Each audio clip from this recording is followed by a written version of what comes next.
Bonjour, bienvenue à la présentation du procédé industriel de production de l'ammoniac, spécifiquement le procédé d'Aba. Je suis Wanto Zenita Fossa, étudiant, première année génie chimique Polytechnique de Montréal. L'ammoniac est un produit très important et très intéressant dans le secteur chimique parce que elle est utilisée par différents d'autres secteurs. Donc en année 2020, nous avons eu plus de 185 millions de tonnes métriques d'ammoniac produit. Et dans cette production, plus de 80% utilisés dans le secteur agriculture pour les engrais. Notre présentation sera divisée en 4 grandes parties. Premièrement, on va parler de l'histoire de procédé Aba Bosch. En 2, on va parler de matières premières. En 3, on va faire la synthèse d'ammoniac proprement dite. Et en 4, application industrielle de l'ammoniac. L'histoire du procédé Aba Bosch. Aba et Bosch sont deux scientifiques qui ont œuvré dans ce domaine. Donc en 1900, il y a une hausse dans la demande des engrais. Et on sait, engrais, azoté, le principal composant, c'est de l'ammoniac. Donc, Fritz Haber, en 1908, a développé le procédé de synthèse de l'ammoniac à partir de l'azote et de l'hydrogène. Et Carl Bosch, à son tour, plus tard, il a industrialisé ce procédé. Et en 1913, on a eu l'établissement de première usine de production de l'ammoniac en utilisant cette méthodologie d'Haber et Bosch. Ensuite, on va parler des matières premières utilisées pour la production, la synthèse de l'ammoniac, suivant le processus d'Haber.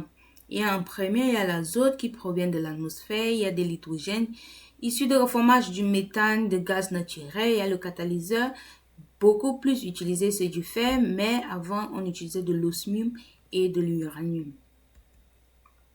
Procédé de production de l'hydrogène.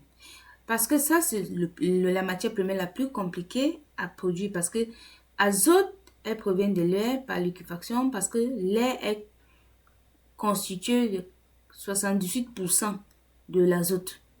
Donc, pour produire de l'hydrogène, c'est par le système de reformage du méthane. Donc, il y a du méthane qui est purifié pour retirer les composés sulfurés qui agit avec de vapeur surchauffée d'eau et dans un procédé on appelle reformage.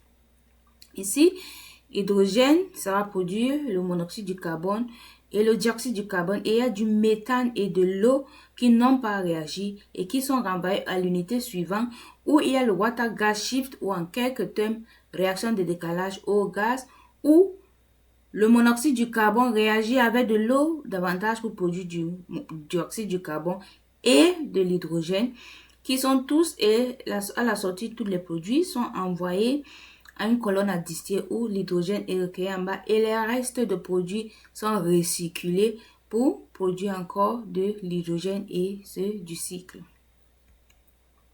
La synthèse de l'ammoniac. Ici, c'est l'équation qui résume en quelque sorte le procédé. Donc, il y a de l'azote, une molécule agit avec 3 molécules d'hydrogène et qui nous donne 2 molécules de l'ammoniac. Et il faut tenir compte ici qu'il y a 4 moles au départ et il y a 2 moles à la fin. Ça, on verra tantôt sur les conditions qui influencent la réaction, puisque d'office, c'est une réaction exothermique et c'est une réaction en équilibre. Donc, c'est quoi le procédé Aba Bosch? Donc, azote et l'hydrogène passent par un compresseur, bien sûr pour monter la pression. Il entre dans un réacteur. Dans le réacteur, il y a déjà le catalyseur qui est du fer. À la sortie du réacteur, on a de l'ammoniac, on a de l'azote et l'hydrogène qui n'ont pas réagi. Ils passent par l'échangeur de chaleur, bien sûr. Ils sont condensés et séparés. Donc, l'azote et l'hydrogène non réagis sont envoyés dans l'échangeur de chaleur pour ramener ça en forme gazeuse et réinjecter dans le réacteur pour encore produire de l'ammoniac. Et l'ammoniac produit est envoyé aux unités de réfrigération pour le stockage et pour distribution pour les autres industries. Les conditions de réaction. La température entre 400 et 450 degrés, 200 atmosphères, et c'est le fer qui est beaucoup plus utilisé. Et si on veut étudier les effets de pression et la température sur le rendement, Le meilleur rendement est obtenu à 200 atmosphères. Normalement, c'est une réaction qui procède avec diminution de nombre de moles.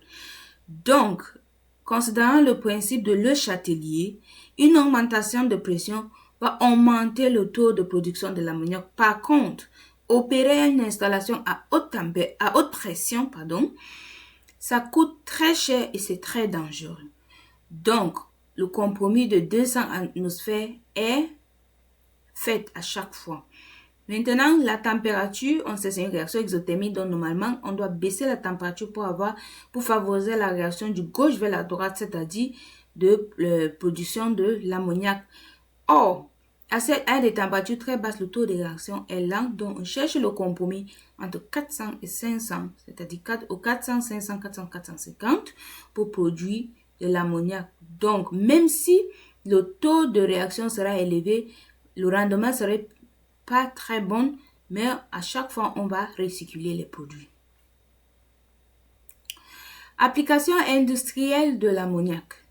Comme on a évoqué plus haut, ammoniac, c'est un produit utilisé par plusieurs secteurs, comme on a dit en agriculture, pour produire les engrais azotés. En réfrigération, l'ammoniac a des propriétés thermodynamiques excellentes et qui fait en sorte qu'elle est utilisée par plusieurs industries pour la réfrigération, pour le froid et la climatisation. Et elle est aussi beaucoup préférable parce que l'odeur de l'ammoniac est très spéciale et facilement détectable. Donc, en cas de fuite, c'est facile à évacuer l'usine, par exemple. En industrie textile, elle est utilisée pour colorer les vêtements. En pharmaceutique, elle est utilisée pour produire les vitamines et pour produire aussi différents médicaments. Traitement d'eau pour l'ammoniac est utilisé pour former des solutions qui seront utilisées pour tuer les bactéries. Et en industrie de l'armement, elle est utilisée pour produire les explosifs.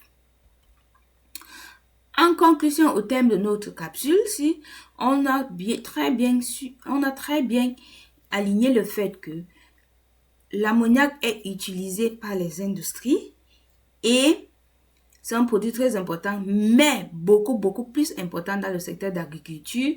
Et l'émission de gaz à effet de serre est élevée parce que l'ammoniac compte pour 3% de le dioxyde de carbone qui est émis.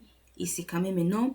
Donc, parce que nous sommes en train de faire face au développement durable, il y a d'autres méthodes de synthèse d'ammoniac qui sont développées. Par exemple, synthèse d'ammoniac assistée par le plasma non thermique qui produit moins de gaz à effet de serre.